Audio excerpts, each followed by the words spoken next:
ശിക്ഷിക്കുമ്പോൾ തന്നെ രക്ഷിക്കുന്ന ഒരു ദൈവമാണ് നമ്മുടെ ദൈവം. അത് അവിടുത്തെ മഹാകരുണ ഒന്നുകൊണ്ട് മാത്രമാണ്. ദൈവത്തിൻ്റെ കരുണയെ ഒരിക്കലും നാം ലാഘവത്തോടെ കാണരുത്. എത്ര ദൈവകൃപയിൽ മുൻപോട്ട് പോകാമോ അത്ര നമുക്ക് ദൈവകരുണ അനുഭവിക്കുവാൻ സാധിക്കും. പാപത്തിൽ ജീവിച്ചിട്ടും ശിക്ഷിക്കപ്പെടുന്നില്ല എന്ന് ചിന്തിച്ച് നാം വഞ്ചിതരാകരുത്. ദൈവം പാപത്തെ ന്യായം വിധിച്ച ഒരു ചരിത്രമാണ് നമുക്ക് മുൻപിലുള്ളത്.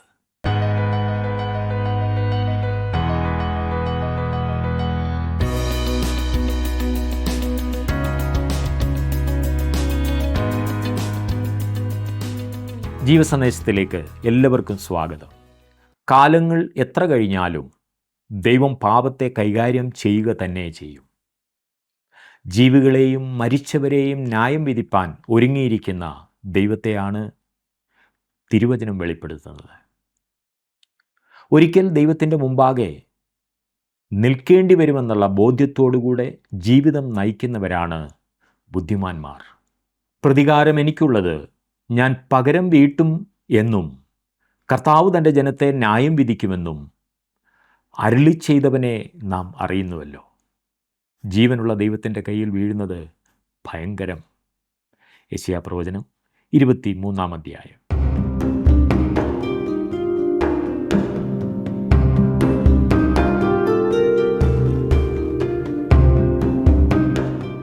യെശയ്യാപ്രവചനം 13 മുതൽ 23 വരെയുള്ള അധ്യായങ്ങളിൽ നാം കാണുന്ന 11 ഭാരങ്ങളിൽ, അതായത് ന്യായവിധികളിൽ ഒടുവിലത്തേതാണ് ഇന്ന് നാം ഒരുമിച്ച് പഠിക്കുവാൻ പോകുന്നത്.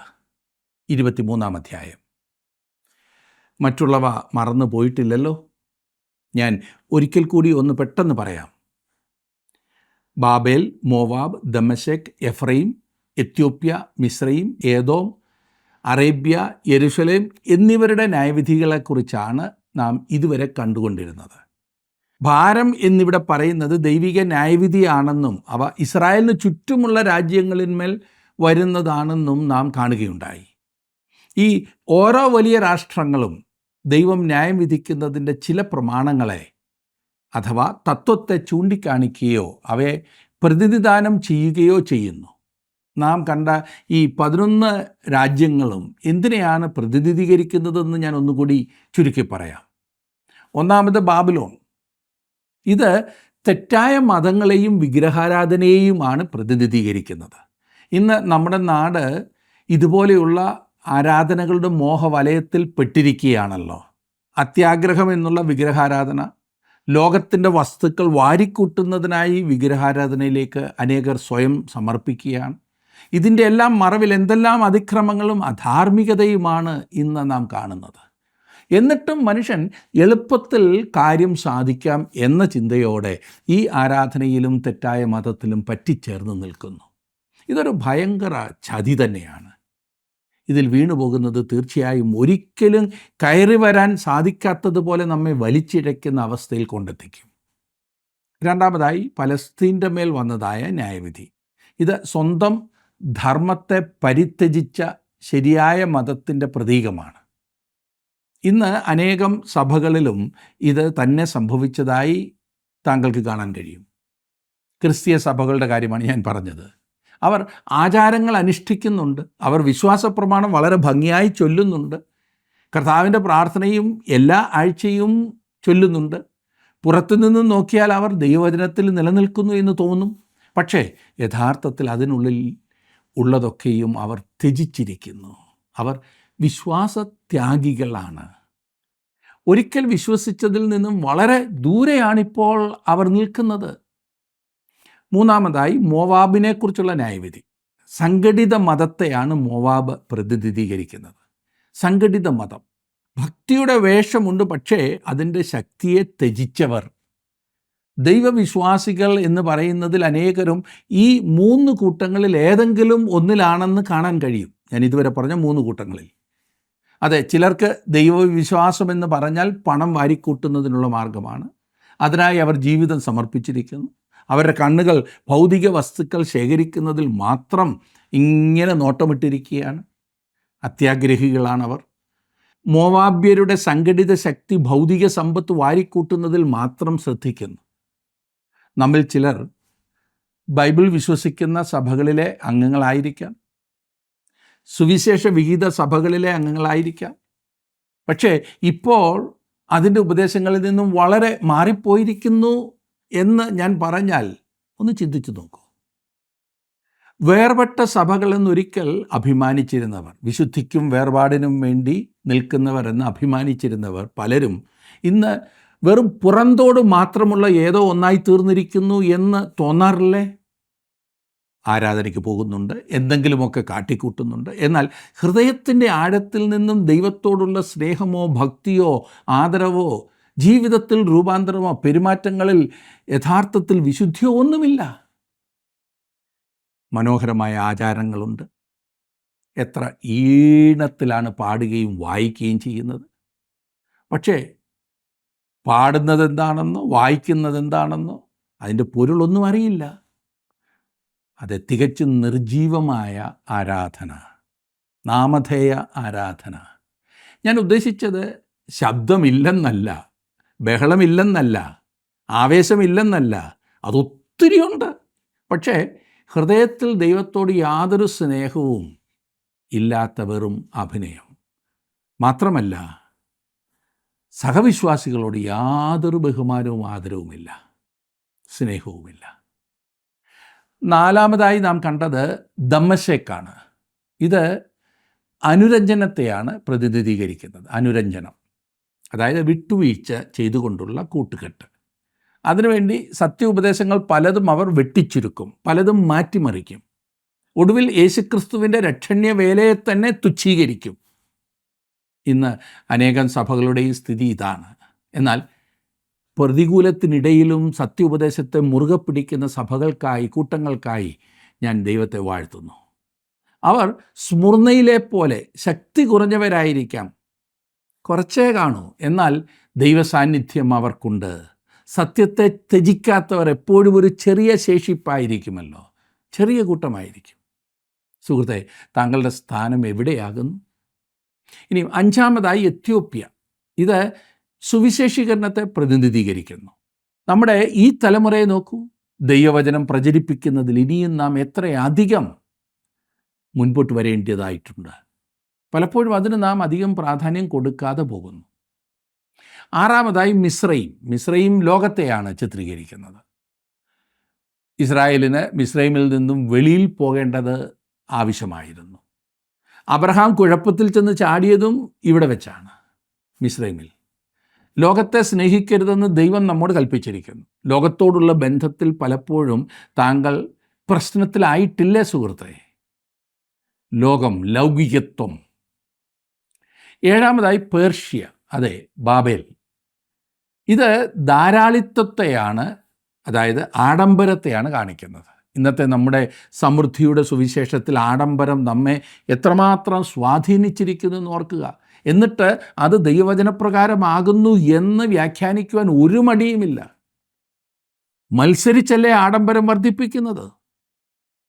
എട്ടാമതായി ഏതോം ജഡത്തെയാണ് സൂചിപ്പിക്കുന്നത്. ഓർക്കുന്നില്ലേ ഏശാവിൻ്റെ ആ പായസക്കൊതി? ഇന്ന് അനേകരും ജഡത്തെ സേവിക്കുന്നവരായിരിക്കുന്നു. അതിനുവേണ്ടി വിലപ്പെട്ട ജ്യേഷ്ഠാവകാശം കൊടുക്കുവാൻ, അതായത് ദൈവം നൽകിയിരിക്കുന്ന അനുഗ്രഹങ്ങളെ, ദൈവം നൽകിയിരിക്കുന്ന നല്ല സാധ്യതകളെ അത് വിലപേശുവാൻ അനേകർക്കും യാതൊരു മടിയുമില്ല. ഒൻപതാമതായി അറബി ദേശം. ഇത് യുദ്ധത്തെ ചിത്രീകരിക്കുന്നു. അതെ, സമാധാനത്തിനു വേണ്ടി നിലകൊള്ളുന്നു എന്ന് പറയുന്നവർ തന്നെ സമാധാനത്തിനു വേണ്ടി യുദ്ധം ചെയ്യുന്നു. ആ സ്ഥിതിയാണ് ഇവിടെ അറബി ദേശത്തോടുള്ള ദൈവത്തിൻ്റെ വചനത്തിൽ നിന്നും കാണാൻ സാധിക്കുന്നത്. പത്താമതായി ദർശനത്താഴ്വര, അതായത് യെരുശലേം. ഇത് മതത്തെയല്ല, മറിച്ച് രാഷ്ട്രീയത്തെയാണ് ചിത്രീകരിക്കുന്നത്. ലോകത്തിൻ്റെ പ്രശ്നത്തിന് രാഷ്ട്രീയത്തിൽ പരിഹാരമുണ്ടോ? അത് ചിന്തിക്കേണ്ടതായിട്ട് പോലുമില്ല പ്രിയമുള്ളവരെ. അങ്ങനെ ഉണ്ടെന്ന് ചിലർ കരുതുന്നെങ്കിൽ തന്നെ അത് പ്രശ്നങ്ങൾ വർദ്ധിപ്പിക്കുന്നു എന്നതല്ലേ സത്യം. ഒരുപാട് പ്രത്യയശാസ്ത്രങ്ങൾ വന്നു. ഇന്ന് അതെല്ലാം എവിടെയായിരിക്കുന്നു? 11ാമതായി സോർ. ഇത് വ്യാപാര രംഗത്തെയാണ് ചിത്രീകരിക്കുന്നത്.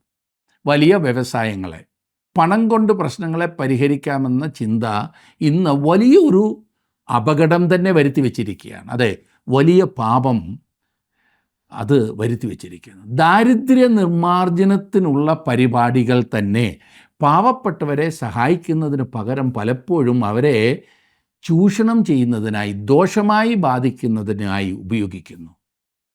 നിങ്ങൾക്കങ്ങനെ തോന്നിയിട്ടില്ലേ? കാരണം ദൈവബോധമില്ലാത്ത മനുഷ്യന് ശരിയായ പരിഹാരം നൽകാനാവില്ല എന്നോർക്കണം. അതെ, പാവപ്പെട്ടവരെ ആവശ്യമാണ്. കാരണം വോട്ട് വേണ്ടായോ? ദരിദ്രരെല്ലാം അങ്ങ് പോയി കഴിഞ്ഞാൽ പിന്നെ ആരാ വോട്ട് ചെയ്യുന്നത്? അവരുടെ പ്രശ്നം പരിഹരിക്കാമെന്നല്ലേ നൂറ്റാണ്ടുകളായി പറഞ്ഞുകൊണ്ടിരിക്കുന്നത്. അടിസ്ഥാന പ്രശ്നങ്ങളെ പരിഹരിക്കുവാൻ യേശുക്രിസ്തുവിന് മാത്രമേ കഴിയൂ. അവന് മാത്രമേ പാവപ്പെട്ടവനോട്, ദരിദ്രരോട് യഥാർത്ഥമായ സ്നേഹമുള്ളൂ. അവരെ ഉദ്ധരിക്കുവാൻ അവൻ വെച്ച പദ്ധതി മാത്രമേ ശാശ്വതമായിട്ടുള്ളൂ. അവൻ മാത്രമേ അവരെ സഹായിക്കേണ്ടത് എങ്ങനെയെന്ന് വാസ്തവത്തിൽ അറിഞ്ഞിരുന്നുള്ളൂ, പഠിപ്പിച്ചിട്ടുള്ളൂ. ഇനി നമുക്ക് സോറിൻ്റെ ആ ഭാരത്തെക്കുറിച്ച് ചിന്തിക്കാം, അല്ലെങ്കിൽ സോറിൻ്റെ ന്യായവിധിയെക്കുറിച്ച്. അതാണല്ലോ ഏറ്റവും ഒടുവിലായി നാം ചിന്തിക്കുവാനായി ആരംഭിക്കുന്നത്. ഫൊയ്നീക്കയുടെ 2 പ്രധാന പട്ടണങ്ങളായിരുന്നു സോരും സീദോനും. സീദോനായിരുന്നു മാതൃപട്ടണം. എന്നാൽ അവളുടെ മകളായ സോർ പട്ടണം പെട്ടെന്ന് തന്നെ സീദോനേക്കാൾ ധനത്തിലും പ്രതാപത്തിലും മുന്നേറുകയായിരുന്നു.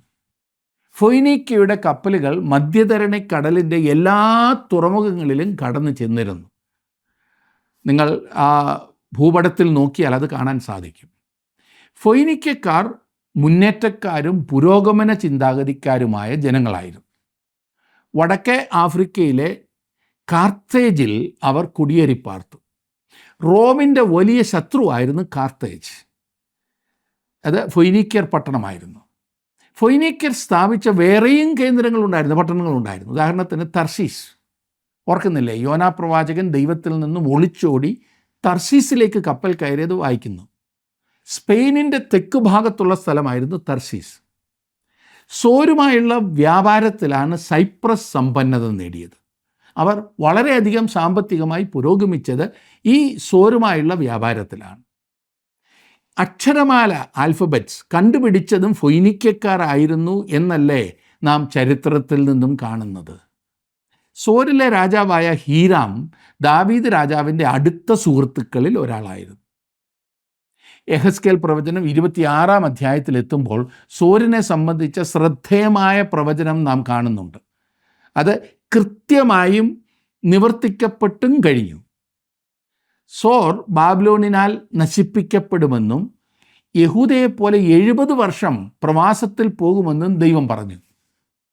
ഇസ്രായേലിനെ പോലെ സോരിലെ ജനത അവരുടെ ദേശത്ത് തിരിച്ചെത്തി. പ്രവാസത്തിന് ശേഷം അവർ പഴയ പട്ടണത്തിൽ നിന്നും ഏകദേശം 1/2 മൈൽ മാറി മെഡിറ്ററേനിയൻ കടലിലെ ദ്വീപിൽ ഒരു പുതിയ പട്ടണം പണിതു. എന്നാൽ അലക്സാണ്ടർ ചക്രവർത്തി ഈ പട്ടണം പിടിച്ചപ്പോൾ യെഹെസ്കേലിലെ പ്രവചനം നിവർത്തിയാക്കപ്പെടുകയുണ്ടായി. പ്രിയ സുഹൃത്തെ, ഇന്ന് ആ ഭാഗത്ത് ഒരു ചെറിയ തുർക്കി പട്ടണം താങ്കൾക്ക് കാണാൻ കഴിയും. എന്നാൽ പഴയ സോർ ഇപ്പോഴും നശിപ്പിക്കപ്പെട്ട് കിടക്കുന്നു. ഈ പട്ടണം വീണ്ടും പണിയുവാൻ പലരും ശ്രമിച്ചുവെങ്കിലും പരാജയപ്പെട്ടതേ ഉള്ളൂ. അത് വീണ്ടും പണിയപ്പെടില്ല എന്ന് ദൈവം പറഞ്ഞിട്ടുണ്ട്.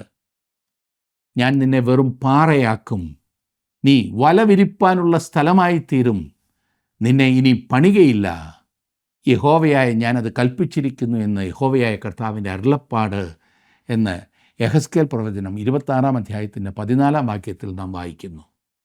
ദൈവം പറഞ്ഞതുപോലെ സോർ പണിയപ്പെടാതെയും ആൾപ്പാർപ്പില്ലാതെയും കിടക്കുന്നു. ഇനി നമുക്ക് സോറിൻ്റെ നാശത്തിന് വേണ്ടിയുള്ള ദൈവിക ഉത്തരവാദിത്വത്തെക്കുറിച്ച് ചിന്തിക്കാം. 23-ാം അധ്യായം, യെശയ്യാപ്രവചനം 23-ാം അധ്യായം നിങ്ങൾ എന്നോടൊപ്പം എടുക്കുമെങ്കിൽ അതിൻ്റെ 1-ാം വാക്യം ഞാനൊന്ന് വായിക്കട്ടെ. സോരിനെക്കുറിച്ചുള്ള പ്രവാചകം: തർശീസ് കപ്പലുകളെ മുറയിടുവീൻ, ഒരു വീടും ശേഷിക്കാതെ വണ്ണവും പ്രവേശനം ഇല്ലാതെ വണ്ണവും അത് ശൂന്യമായിരിക്കുന്നു. കിത്തീം ദേശത്ത് വെച്ച് അവർക്ക് അറിവ് കിട്ടിയിരിക്കുന്നു. തർശീസിൽ നിന്നും സോരിലേക്ക് വരുന്ന കപ്പലുകളെയാണ് ഇവിടെ ചിത്രീകരിക്കുന്നത്. തർശീസിൽ ഫൊയ്നീക്യക്കാർക്കൊരു കോളനി ഉണ്ടായിരുന്നു. സോർ നശിപ്പിക്കപ്പെട്ടിരിക്കുന്നു എന്ന വാർത്ത അവർ അറിയുന്നു. അവർ തീരത്തോടടുക്കുമ്പോൾ പട്ടണത്തിൽ നിന്നുയരുന്ന പുകപടലം അവർ കാണുന്നു. പട്ടണം നിലംപരിശായി എന്നും തുറമുഖം അടച്ചിരിക്കുന്നു എന്നും പിന്നീട് അവർ അറിഞ്ഞു. ഇനിയും ഒരു വലിയ വ്യാപാര കേന്ദ്രമെന്ന് അതിനെ പറയാൻ പറ്റില്ല. അത് നശിപ്പിക്കപ്പെട്ടിരിക്കുന്നു. 2-ാം വാക്യത്തിൽ നാം കാണുന്നത്, സമുദ്ര തീരനിവാസികളെ മിണ്ടാതെ ഇരിപ്പിൻ, സമുദ്ര സഞ്ചാരം ചെയ്യുന്ന സീദോന്യ വർത്തകന്മാർ നിന്നെ പരിപൂർണ ആക്കിയല്ലോ. സോരിൽ നിന്നും ഏകദേശം 30 മൈൽ ദൂരെ തീരത്തുള്ള സ്ഥലമായിരുന്നു ഈ സീദോൻ. സോരും സീദോനും എപ്പോഴും ഒരുമിച്ചാണ് നാം പറഞ്ഞു കേൾക്കുന്നത്. ഫൊയ്നീക്കയിലെ പ്രസിദ്ധമായ 2 പട്ടണങ്ങളായിരുന്നു ഇവ. സീദോനിലെ പ്രമുഖരായ കടൽ വ്യാപാരികൾ സോരിനെ ഒരു വലിയ പട്ടണമാക്കി തീർക്കുകയായിരുന്നു. സോരിൻ്റെ നാശത്തെ സംബന്ധിച്ച് പ്രവചനം അക്ഷരികമായി നിറവേറുകയായിരുന്നു എന്നത് രസകരമായിരിക്കുന്നു. കാരണം സീദോൻ്റെ നാശത്തെക്കുറിച്ച് പ്രവചിച്ചിട്ടില്ല. അത് ഇന്നും ഒരു പട്ടണമായി നിലനിൽക്കുന്നു. ഇന്ന് സീദോനിലേക്ക് എണ്ണ കൊണ്ടുവന്നിട്ട് അവിടെ നിന്നും ലോകത്തിൻ്റെ വിവിധ ഭാഗങ്ങളിലേക്ക് അത് കയറ്റി അയച്ചുകൊണ്ടിരിക്കുകയാണ്. ഇന്നും അത് ഒരു വലിയ പട്ടണമായി നിലകൊള്ളുന്നു. 3-ാം വാക്യം നോക്കിക്കാട്ടെ. വലിയ വെള്ളത്തിന്മേൽ സീഹോർ പ്രദേശത്തെ കൃഷിയും നീല നദിയിങ്കിലെ കൊയ്ത്തും അതിന് ആദായമായി വന്നു. അത് ജാതികളുടെ ചന്ത ആയിരുന്നു. സീഹോർ എന്നാൽ കറുത്തത് എന്നാണ് അർത്ഥം. നൈൽ നദിയിലെ എക്കലടിഞ്ഞ് ഫലഭൂയിഷ്ഠമായ പ്രദേശമായിട്ടാണ് ഇത് സൂചിപ്പിച്ചിരിക്കുന്നത്. മിസ്രൈമിലെ സമ്പത്ത് ഒഴുകിയിരുന്നത് സോരിലെ തുറമുഖത്തു കൂടിയായിരുന്നു. എന്നാൽ ഇന്ന് അത് നിലച്ചിരിക്കുന്നു. 4-ാം വാക്യത്തിൽ നാം വായിക്കുന്നത്, സീദോനെ ലജ്ജിച്ചുകൊള്ളുക, എനിക്ക് നോവ് കിട്ടിയിട്ടില്ല, ഞാൻ പ്രസവിച്ചിട്ടില്ല, ബാലന്മാരെ പോറ്റിയിട്ടില്ല, കന്യകമാരെ വളർത്തിയിട്ടുമില്ല എന്ന് സമുദ്രദുർഗം തന്നെ പറഞ്ഞിരിക്കുന്നു. സോർ സീദോൻ്റെ പുത്രിയാണെന്നുള്ള ഒരു സൂചന നാം ഇവിടെ കാണുന്നു. ചരിത്രപരമായി ഇത് ശരിയുമാണ്. 5-ാം വാക്യത്തിൽ നാം കാണുന്നത്, സോറിൻ്റെ വർത്തമാനം മിസ്രൈമിലെത്തുമ്പോൾ അവർ ആ വർത്തമാനത്താൽ ഏറ്റവും വ്യസനിക്കും. സോറിൻ്റെ നാശം മിസ്രൈമിൻ്റെ അന്നത്തെ സമ്പദ് വ്യവസ്ഥയെ തകർത്ത് കളഞ്ഞു എന്ന് നമുക്ക് കാണാൻ സാധിക്കും. 6-ാം വാക്യത്തിൽ കാണുന്നത്, തർശീസിലേക്ക് കടന്നു ചെല്ലുവീൻ, സമുദ്രതീര നിവാസികളെ മുറയിടുവീൻ. സോറിൻ്റെ നാശം ആഗോള വ്യാപകമായ വിലാപത്തിന് കാരണമായി. വളരെ ദൂരെ സ്പെയിനിൻ്റെ തെക്കേ തീരത്തുള്ള കോളനിയായ തർശീസ് പോലും മുറയിടുവാൻ അത് കാരണമായി. നെബൂഖദ്നേസർ രാജാവ് പട്ടണം നശിപ്പിച്ചപ്പോൾ സോർ നിവാസികളിൽ ചിലർ കപ്പൽ വഴി രക്ഷപ്പെട്ട് തർശീസിൽ കുടിയേറിയിട്ടുണ്ടായിരുന്നു.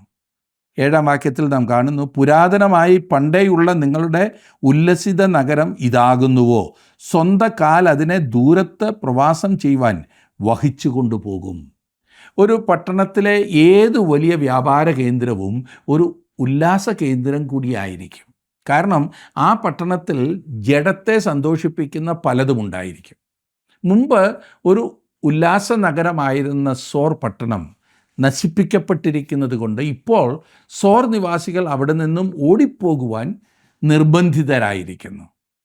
ഇനിയും 8-ാം വാക്യത്തിലേക്ക് വന്നാൽ കാണുന്നത്, കിരീടം നൽകുന്നതും വർത്തകന്മാർ പ്രഭുക്കന്മാരും വ്യാപാരികൾ ഭൂമിയിലെ മഹാന്മാരുമായുള്ളതുമായ സോരിനെക്കുറിച്ച് അത് നിർണയിച്ചത് ആർ?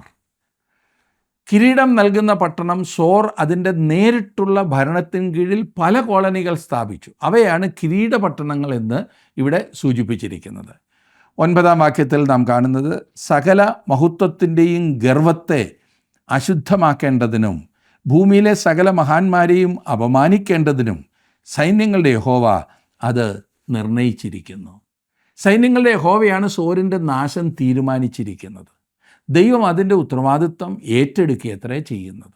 ഇനിയും സോരിൻ്റെ നാശത്തിനുള്ള മാനുഷിക ഉത്തരവാദിത്വത്തെക്കുറിച്ചാണ് നമുക്ക് ചിന്തിക്കുവാനുള്ളത്. 10-ാം വാക്യം, തർശീസ് പുത്രിയെ, ഇനിയും ബന്ധനമില്ലായ്കയാൽ നീ നീലനദി പോലെ നിൻ്റെ ദേശത്തെ കവിഞ്ഞൊഴുകുക. തർശീസിനെ ഭരിച്ചുകൊണ്ടിരുന്നത് സോർ ആയിരുന്നുവല്ലോ. ഇപ്പോൾ സോർ വീണിരിക്കുന്നു. ഇനിമേൽ അതിന് അധികാരം നടത്താൻ ശക്തിയില്ലാതായി തീർന്നിരിക്കും. അതിനാൽ നൈൽ നദി കര കവിഞ്ഞൊഴുകുന്നത് പോലെ തനിക്കിഷ്ടമുള്ളത് ചെയ്യുവാൻ അത്രേ തർശീസ് കോളനിയോട് പറയുന്നത്. തർശീസ് ഇപ്പോൾ സ്വതന്ത്രയായിരിക്കുകയാണല്ലോ. അതിൻ്റെ ബന്ധനം നീങ്ങിപ്പോയി എന്നർത്ഥം. 11 വാക്യത്തിൽ അവൻ സമുദ്രത്തിന്മേൽ കൈനീട്ടി രാജ്യങ്ങളെ നടുക്കിയിരിക്കുന്നു. യഹോവ കനാനെക്കുറിച്ച് അതിൻ്റെ കോട്ടകളെ നശിപ്പിപ്പാൻ കൽപ്പന കൊടുത്തിരിക്കുന്നു. സോറിനെക്കുറിച്ചുള്ള 3 വിധ വിശേഷണങ്ങൾ നിങ്ങൾ ശ്രദ്ധിച്ചോ? 7 വാക്യത്തിൽ ഉല്ലസിത നഗരം എന്ന് വിളിച്ചിരിക്കുന്നു. 8 വാക്യത്തിൽ സോറിനെ കിരീടം നൽകുന്ന പട്ടണം എന്ന് പറഞ്ഞിരിക്കുന്നു. ഇവിടെ അതിനെ വ്യാപാര പട്ടണമായി പറഞ്ഞിരിക്കുന്നു. ഇത് 3ഉം സോർ പട്ടണത്തിന് യോജിച്ച വിശേഷണം അത്രേ. ഇനിയും 12 വാക്യത്തിലേക്ക് വന്നാട്ടെ. ബലാത്കാരം അനുഭവിച്ച കന്യകയായ സീദോൻ പുത്രി, ഇനി നീ ഉല്ലസിക്കുകയില്ല. എഴുന്നേറ്റ് കിത്തീമിലേക്ക് കടന്നു പോക, അവിടെയും നിനക്ക് സ്വസ്ഥത ഉണ്ടാകുകയില്ല എന്ന് അവൻ കൽപ്പിച്ചിരിക്കുന്നു. 4 വാക്യത്തിൽ പറഞ്ഞിരിക്കുന്നതിനെ ഇവിടെ വ്യക്തമായി പ്രസ്താവിച്ചിരിക്കുകയാണ്. സോർ സീദോൻ്റെ പുത്രിയാണ്. സീദോൻ പുരാതന നഗരമായിരുന്നു. അവിടെ നിന്നുള്ള ധനികരായ കച്ചവടക്കാരാണ് സോർ പട്ടണത്തെ സ്ഥാപിച്ചതും അതിന് വലിയ പദവി ഉണ്ടാക്കി കൊടുത്തതും. എന്നാൽ അഭിവൃദ്ധിയുടെ സന്തോഷം അപ്രത്യക്ഷമായിരിക്കും. സോറും സീദോനും കഷ്ടത്തിലാകാൻ പോകുന്നു. കിത്തീമിലേക്ക് കടന്നു പോകാൻ എന്ന് നാം വായിച്ചല്ലോ. ഒരുപക്ഷെ സൈപ്രസിലേക്ക് ഓടിപ്പോയാൽ ഒരു പുതിയ തുടക്കമിടാമെന്ന് ചിലർ ചിന്തിച്ചിരിക്കാം. എന്നാൽ അതിലും അവർ നിരാശപ്പെടാൻ പോകുന്നു. അവർക്ക് സംഭവിച്ചതിൻ്റെ ഉത്തരവാദിത്വം ദൈവത്തിനായിരുന്നു. മാനുഷിക ഉപകരണങ്ങളെ ദൈവം ഉപയോഗിക്കുന്നു എങ്കിൽ കൂടി അതിൻ്റെ പിന്നിൽ പ്രവർത്തിക്കുന്നത് ദൈവം തന്നെയാണ്. 13 വാക്യം നാം കാണുന്നു.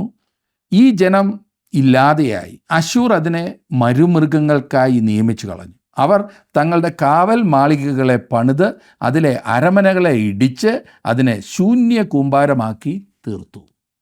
അശൂർ ഒരു വലിയ രാഷ്ട്രമായിരുന്നപ്പോൾ കൽദയ, അതായത് ബാബേൽ, ഒരു അപരിഷ്കൃത പട്ടണമായിരുന്നു. ഇപ്പോൾ ബാബേലാണ് ലോകത്തിൻ്റെ ഭരണം നടത്തുന്നത്. 14 വാക്യത്തിൽ നാം കാണുന്നു. തർശീസ് കപ്പലുകളെ മുറയിടുവീൻ, നിങ്ങളുടെ കോട്ട ശൂന്യമായി പോയല്ലോ.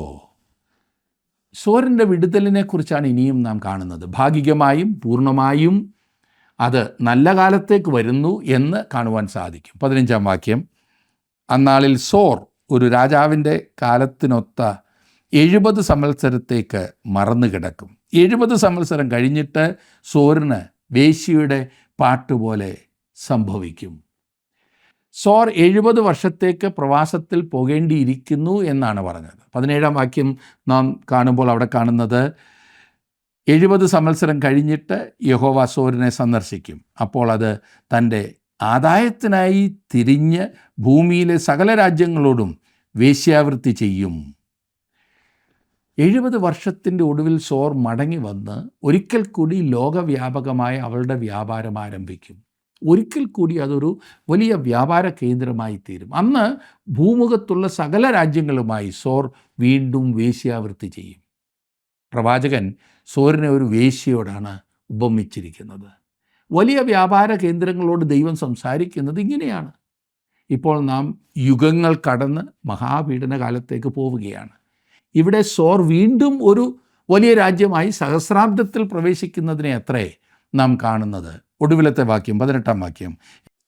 എന്നാൽ അതിൻ്റെ വ്യാപാരവും ആദായവും യഹോവയ്ക്ക് വിശുദ്ധമായിരിക്കും. അതിനെ നിക്ഷേപിക്കുകയോ സ്വരൂപിച്ച് വയ്ക്കുകയോ ചെയ്യുകയില്ല. അതിൻ്റെ വ്യാപാരം യഹോവയുടെ സന്നിധിയിൽ വസിക്കുന്നവർക്ക് മതിയായ ഭക്ഷണത്തിനും മോടിയുള്ള ഉടുപ്പിനുമായി ഉതകും. അതിൻ്റെ വ്യാപാരവും ആദായവും യഹോവയ്ക്ക് വിശുദ്ധമായിരിക്കുമെന്ന്. ഇപ്പോൾ അതൊക്കെയും ദൈവത്തിന് സമർപ്പിക്കപ്പെട്ടിരിക്കുന്നു. സങ്കീർത്തനം 45:12 വാക്യത്തിൽ നാം വായിക്കുന്നത്, സോർ നിവാസികൾ ജനത്തിലെ ധനവാന്മാർ തന്നെ കാഴ്ചവെച്ച് നിൻ്റെ മുഖപ്രസാദം തേടും. അതെ പ്രിയ സുഹൃത്തെ, സോർ വ്യാവസായിക ലോകത്തെ ചിത്രീകരിക്കുന്നു. ആഡംബരമാണ് ഇവിടുത്തെ പ്രശ്നം. പണസമ്പാദനത്തിനായി ഏത് മാർഗവും സ്വീകരിക്കാമെന്നുള്ളതാണ് ഈ വ്യവസ്ഥിതിയുടെ മുദ്രാവാക്യം. അതെ, എങ്ങനെയും സുഖിച്ച് ജീവിക്കുക. എന്നാൽ ദൈവത്തെ മറന്നുകൊണ്ടുള്ള ജീവിതത്തിൽ അധികം നാൾ പിടിച്ചു നിൽക്കാൻ ആർക്കുമാവില്ല എന്ന് നാം പ്രത്യേകം ഓർക്കണം. ദൈവത്തിൻ്റെ ന്യായവിധിയെ തടുക്കാൻ ആർക്കും കഴിയുകയില്ല. അതിനാൽ ദൈവഹിതത്തിന് വിധേയപ്പെട്ട് ജീവിക്കുന്നതാണ് നമുക്ക് എപ്പോഴും നല്ലത്. അതാണ് നമുക്ക് അനുഗ്രഹം. താങ്കളുടെ ജീവിതത്തെ തന്നെ ഒന്ന് സ്വയപരിശോധന ചെയ്താട്ടെ. ദൈവഹിതത്തിൽ മുൻപോട്ട് പോകുവാൻ, അതിന് എന്ത് വില കൊടുക്കേണ്ടി വന്നാലും കൊടുത്ത് മുൻപോട്ട് പോകുവാൻ, അത് നിങ്ങൾക്കും തലമുറകൾക്കും അനുഗ്രഹമായി തീരുമെന്നുള്ള ഉറപ്പോടുകൂടി മുൻപോട്ട് പോകുവാൻ ഈ നല്ല നല്ല ഉദാഹരണങ്ങൾ നാം പഠിച്ചത് നമ്മെ സഹായിക്കും എന്ന കാര്യത്തിൽ സംശയമില്ല. അതിനായി ദൈവം നിങ്ങളെ അനുഗ്രഹിക്കട്ടെ, സഹായിക്കട്ടെ.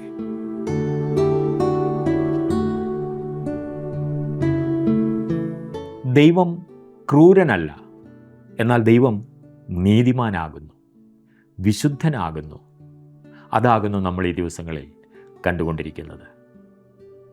ദൈവം തൻ്റെ രാജ്യത്തിൽ നിന്ന് എല്ലാ ഇടർച്ചകളെയും അധർമ്മം പ്രവർത്തിക്കുന്നവരെയും നീക്കിക്കളയുക തന്നെ ചെയ്യും. എന്നാൽ നാം ആയുഷ്കാലമൊക്കെയും ഭയം കൂടാതെ തിരുമുമ്പിൽ വിശുദ്ധിയിലും നീതിയിലും തന്നെ ആരാധിക്കണം എന്നാകുന്നു ദൈവം ആഗ്രഹിക്കുന്നത്. സകല ഭൂവാസികളുമായുള്ളവരെ എങ്കിലേക്ക് തിരിഞ്ഞ് രക്ഷപ്പെടുവീനെന്നാകുന്നു ദൈവം ആഹ്വാനം ചെയ്യുന്നത്.